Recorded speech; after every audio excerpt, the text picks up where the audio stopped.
So let's talk about our message now for the week. Welcome to those who follow us on Facebook and online. By the way, if you guys don't know this, we have about 200 people now that follow us online. I really wish they would show up, sometimes. It would be nice, but some of them live across the country. Actually, I saw my tracking on Facebook. Week before last, we had 372 looks at what we were doing online at the Facebook site. That's pretty cool. We're nobody, I look at that. Who am I, This series is going to be a short one. This series came about because I'm doing premarital counseling with Jay and Jesse. I'm going through with them the marriage fellowship, how to put a marriage together the right way. And as I was going through this series and I was with them and I was praying with them, God just tore me up. He said, there's a parallel. There's a parallel here between the friendship and the unity of a husband and wife that God puts together and the friendships that we're supposed to have in life. There's a real beautiful parallel. And the phrase that God gave me, unbreakable bonds. And that's the series. We're going to go 3 weeks. Today I'm going to talk about this covenant relationship that we're supposed to have with our friends. The last week, I won't prepare you for this. The last week I'm going to teach you how to have an argument. What are the rules of engagement? How do I fight with somebody I care about and end it well? Not win it. How do I end it well so we still have a relationship? I want you guys to be empowered to have real friendships. Because in this world, this is a friendship. Do you know that 75% of you would rather, 75% of you would rather text somebody, talk to them in instant messenger on Facebook, than you would have a real sit-down cup of coffee and talk to people.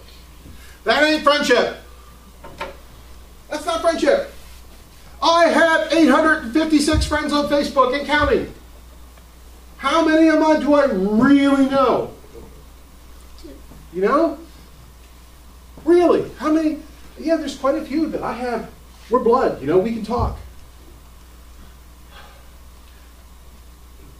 There's a thing called a covenant. Now, on Saturday morning at 9:30, we are having a breakfast brunch, our new members orientation. And if you saw the invite that I put out there, it says, this is a sign from God, this is the only one you're going to get. Okay? So, if you are considering being a part of our fellowship, 9:30 Saturday morning this week, we're going to talk about church covenant, the relationship we have with the body. That's the big thing about new members classes, understanding what are we really committing ourselves to?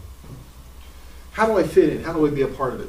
Well, it's true in marriage, it's true in the church, and yeah, it's true in friendship. 1 Samuel 18, verses 1 and 3. You don't have to go there, but that is the basis of the text that we're going to talk about today.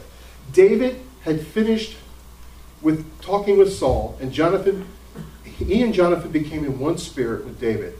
And he loved him as himself. And Jonathan made a covenant with David because he loved him as himself. They had a special bond. They were tight. They made a commitment to one another that extended beyond their lives. Do you know when Jonathan was killed and Saul was killed and David stepped in to become the reigning king of Israel and Judah, do you know what was the first thing out of David's mouth? Who is left in Jonathan's household that I can look after? I made a pledge. I made a commitment to him that his family would be my family would be his family, and anybody in need in his family I would look after. And there was one little guy that was left. He was crippled. Do you know that David made sure that guy had everything he needed? He said that you, for the rest of your days, can sit at my table and eat with me. That's friendship. That's friendship. When we get to this place of a relationship with one another where it extends just beyond the shallowness that we have in America to where we can talk, we can share our dreams and our hopes and our ambitions, that we can have someone speak into our lives, that it goes beyond, that our families know our families, that is real friendship. And it should be the very thing that all of us long for. and be looking out for. Jonathan and David gave us this example of a covenant relationship, one where there's an unconditional acceptance, loyalty, commitment to one another. It is the fulfillment of Jesus' words in John 13:35. By this, all men will know you that you are my disciples if you love one another. How you and I care for each other, how you and I act towards each other is a witness and a light to the world. It's not you shoving a tract in somebody's face. It's not you talking about Jesus when you're sitting at a bus stop or a diner. It's about them seeing how you interact with the people you care about. That is the greatest light and witness to a lost and dying world. In the book of Acts, it was the quality of life and fellowship that caused the world to look in and say, behold, look how they love one another. The New Testament Greek word for this love and fellowship is koinonia. It means a relationship with God and other Christians that is interwoven in covenant and implies a deliberate, deep commitment with open, honest, caring, and sharing. It was commonly used to refer to an enduring commitment of business partnership or marriage. Listen, the covenant that you have with your business partner, the covenant that you have with your wife, the covenant that you have with the body of Christ is the same type of covenant you need with a friend. You need this honesty. You need this openness, this sharing, this caring, this availability, this intimacy if you're going to survive in life. Authentic relationships take work and effort. The key to friendship is not trying to find the right person, but being the right person. A friend is a person who you can meet, not someone you can look to meet your needs. The commitment to being a friend is not a desire to have a friend. A relationship means the mutual sharing of life between two or more people. You and I need friendships. The true enjoyment is not found in what we do, but in our relationships. The Bible tells us that life is found in loving. Reaching out can be uncomfortable, but it is true and what Christians must do. Now, I'm going to give you 8 elements today I want you to write down. 8 elements that you need to have for a covenant. These are cool. This will change this is going to change how you... Some of you guys, and I know some of you guys come from another church background where you all grew up together. Okay? You were all in another church, in a youth group. Some of you practice a little of this, but I want you to think about, how do we forge deeper? How do we become lifelong buds? Some of you are new to the church and you're saying, I'm still trying to fit in, I'm trying to find a home. Listen, guys, we're all broken. We're all weird. We all have serious baggage. We have to go beyond just being accepting of each other. We have to be able to celebrate our diversity and our differences to the point where we're forged together in a covenant. Here's the number one thing that we need. A covenant of affirmation. And Mark 3:14 talks about this. There is nothing that you have done or will do that will make me stop loving you. This godlike love takes initiative in affirming and not giving up. Like Jesus, he appointed the 12 to be with him. We need this so desperately. We need to know that we are here and welcome. Second one, covenant of availability.